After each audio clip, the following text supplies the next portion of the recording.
Mercedes Moné be like, Stardom, and her legions of fans, her crew be like,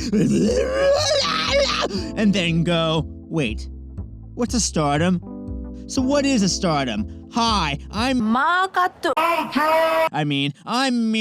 Moné, like... And I'll tell you what a Stardom is, and more importantly, what is a high speed, and even more importantly, what is an AZM? Sasha Banks was fantastic. The boss. Are you kidding me? Of course she's fantastic. She's always been fantastic. I've loved Sasha since her early NXT days. And when she did this to Bailey Girl, and then she did her whole blue thing during the pandemic and was the sheer reason to watch the company during the last days that I watched the company. The boss is such a great character, an ultra confident, passionate woman of her art who don't take any mess from anyone and be like, nah, bitch, on those who mess with her. She can be mean, hold a big ego, and still have all the skills and credibility to back it up. It's that attitude, infectious and believable. The boss. Yes, you certainly are. Mercedes always believed in herself as the best, and she certainly played it to perfection. And yes, Mercedes is S-tier gorgeous like Jesus. Personally, I'm just glad to see her free from Hunter's Restoration Project. I know she's grateful for her time, but run away, girl. Run far away. Stay here. Stay as long as you can. Jennifer, why don't you try reading out loud for me? I'm highly curious how her performances will go. Will her creative freedom equate to the same performances and more?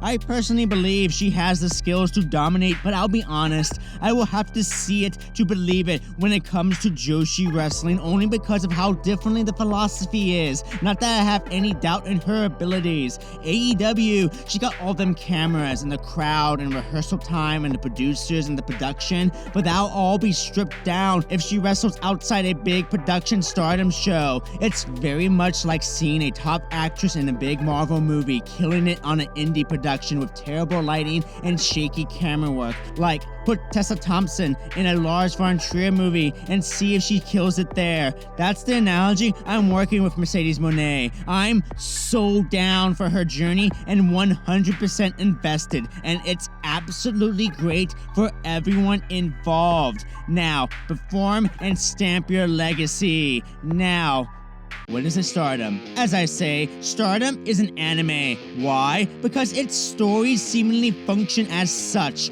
where little actions carry gigantic weight. Loyalty and friendship trump all, where good and evil is really not as extreme as the West, and characters seeing an actual anime introduction. When viewed in such a lens, you get really remarkable performances and stories. I watch wrestling differently though. I have a different background. For me, it's performance art, but it's also interpretive, at least with Joshi wrestling, because everything will always get lost in translation, even with subtitles. Stardom is the perfect balance of the highest quality of in-ring women's wrestling in the world, with high-quality production, pageantry entrances, some of the best themes in all of wrestling, clear-cut characters, and well-defined roles within stables, or units in this case, but also my favorite aspect, a perfect blend of theater. Storytelling and acting shine here. I truly believe wrestlers are the best actors in the world, and some of the very best perform in Stardom. Mayu Iwatani is my absolute favorite in Stardom, and my top 2 currently. The best theatric performer in between moves, where she is absolutely untouchable. No one performs like Mayu Iwatani, and always love that the GOAT of women's wrestling is this goofball. I'm brain.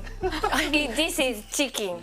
Tam Nakano is another wonderful performer. Stardom post-match promos always feel like you're sitting and watching a Broadway play. Tam Nakano is phenomenal at these types of performances, and in the ring is absolutely godly. These women kill each other, and no better example than Julia. Everyone loves Julia, which started as an affirmation because she was an outsider in the company and had to work her ass off and fight to win both of their main titles, and eventually people really did love Julia. And she did it by literally killing herself. These women go and they exude emotion better than anything playing on Netflix. These women work in the ring, out the ring, promoting their merch at stores, and doing random skits on YouTube. And yes, Marlene, there's a reason Mercedes wants to work a match here. Speaking of, what in the hell is an AZM?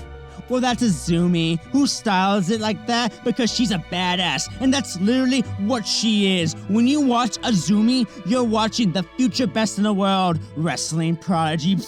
That was 12 years ago. She's the youngest wrestling veteran in the world, having started at 11, the high-speed phenom. She's only missing character aspects and worldly travel, but you can throw her out there and tell her, yo, you have 5 minutes and wrap it up, and she'll go, well, we don't need 2/3 of what you think we need, and just skip past it. She's a speedrunner, skipping past the first act of the match straight for the fun bits. 5 minutes, and she would go and deliver the most compact, high-action scene, the likes you'd watch Jason Statham do. Azumi is simply perfect, technically perfect. She's your barometer, your test to another wrestler. She's the proverbial wrestle a broom and make it entertaining, and at such a young age. She's already far more experienced than 95% of the roster and many wrestlers around the world. So that's why I can't wait to see it. It's the perfect test for Mercedes. A different style in a different country without the highest production value that usually accompanies her. I can't